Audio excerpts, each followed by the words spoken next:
Welcome to The Author Show, where we feature new authors and books, from fiction to self-help and everything in between.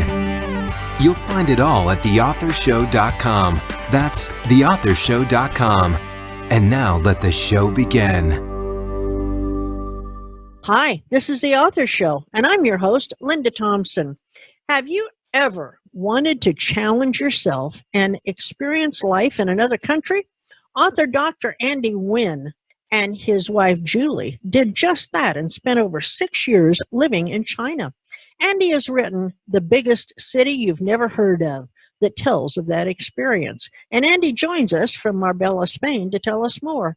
Andy, welcome to The Author Show. Thanks, Linda. Great to talk to you.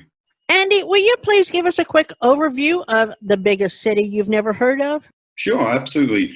I wrote the book about my experiences in China. As you said in your introduction, I was there for over 6 years. I spent a considerable part of my career. I was sent out by my company, initially to build a factory. I went on to build several other factories and set up several joint venture businesses over there, all over the country. And the book is about the clash of cultures as a Westerner between Asia and the West. It's all about the crazy situations that you have to deal with, the challenges that you have to deal with on a daily basis. And starting, of course, with the language, which you have to slowly learn. It's amazing the differences in day-to-day living, just small things, not just the big things, that a different culture on the other side of the planet has found a different way to do.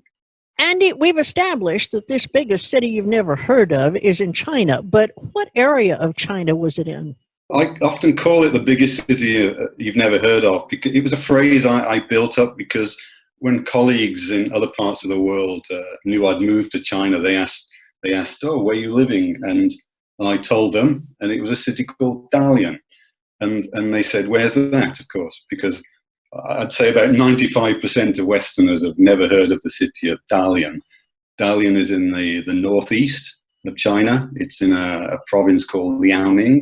It's about an hour's flight east of Beijing, right on the coast. From there, you can drive to the North Korean border in around 3.5 hours. It's the biggest city you've never heard of. 6-7 million people. 6-7 million people. Unbelievable. It's bigger than probably 98% of cities in the West. And the vast majority of Westerners have never heard of it. Andy, you've been a world traveler, both professionally and for pleasure, and your career has taken you to South America, throughout Europe and the Middle East, Australia, and across Asia. What is it about China that sparked your desire to live there? I've been traveling there on business for now over 20 years. So I guess I've been going out there around 15 years before I had the opportunity to live there. So I'd had it in kind of small pockets of time for a week or two now and again. I really enjoyed the difference, the diversity. I enjoyed the friendliness of the people there. They always made me feel so welcome. And I just enjoyed that when you were there, life was so different. Everything you do is so different. You're staying in a hotel as a visitor, of course, but and it's another completely different thing when you have to move your family and live in a place. But I just found it fascinating. While you were writing The Biggest City You've Never Heard Of, were you thinking of any specific type of reader? I think initially I wrote it for expats like myself. There are expatriates in every city across Asia and the Middle East. I wasn't the only one out there. There's a lot of big global and Western companies that send people out, usually for a 3 or 6 month or maybe a year or two's assignment.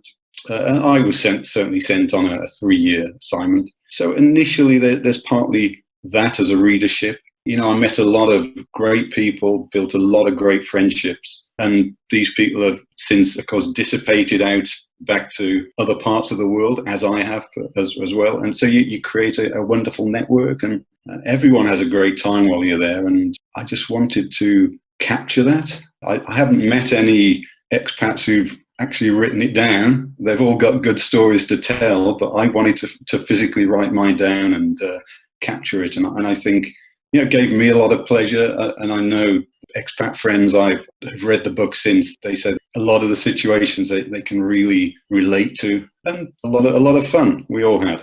Is the biggest city you've never heard of similar to any other book on the shelves? Not that I've found, Linda. I have to say there are expat China and expat Asia books, but the ones I've seen, they tend to be about kind of backpacking and trekking out in the wilds in the far west of China. There's not really any books about Westerners as your kind of daily life in modern day China, surrounded by skyscrapers and Starbucks. Right. What were the years that you and Julie spent in China? I moved there in August 2011. I was there before Julia. I went for a couple of months to set things up, find her a nice, comfortable apartment to move into. She joined me October, November. We finally left December 2017. Having traveled and lived pretty much all over the world, do you have a favorite location where you'd like to spend the rest of your life? Well, I think for much of my adult life, the one place I always wanted to go and finally got the chance was Hawaii.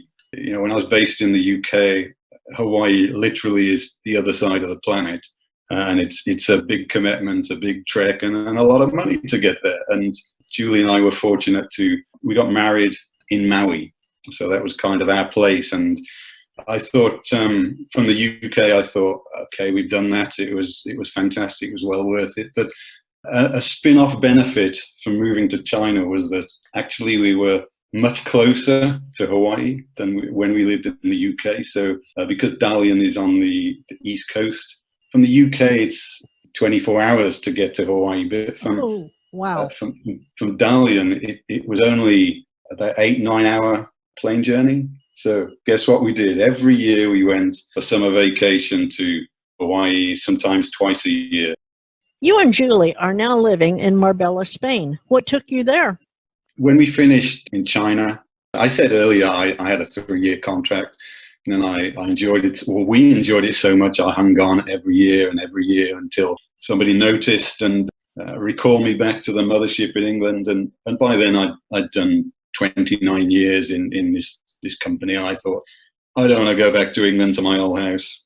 We need somewhere new, somewhere stimulating, somewhere vibrant with a new culture to explore. And that's why we ended up in Spain. So what's next in the adventures of Andy and Julie? Well, my plan was to move to Spain, change my career. I said I did 29, 30 years in industry.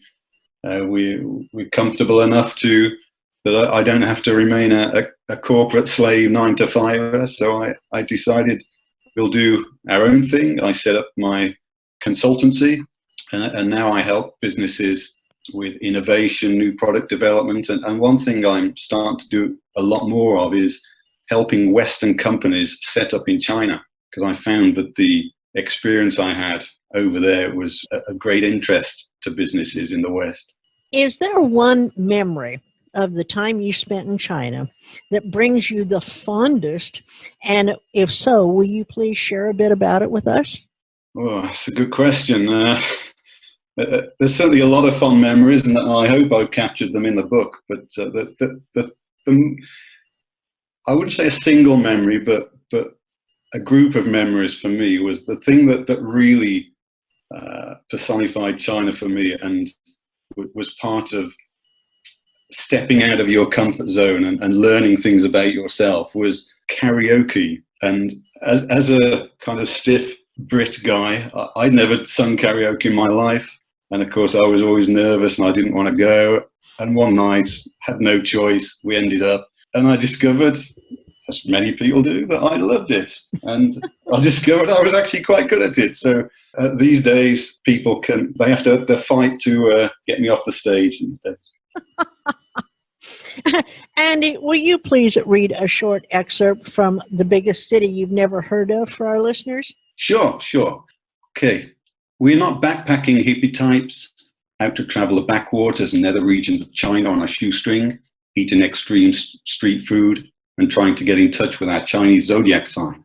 We are not explorers seeking to paddle the enormous length of the Yangtze to its source, and then trek the little-known uninhabitable regions of the Tibetan Himalayas, living off tree bark and slugs. We are not adventurers, but we are on an adventure.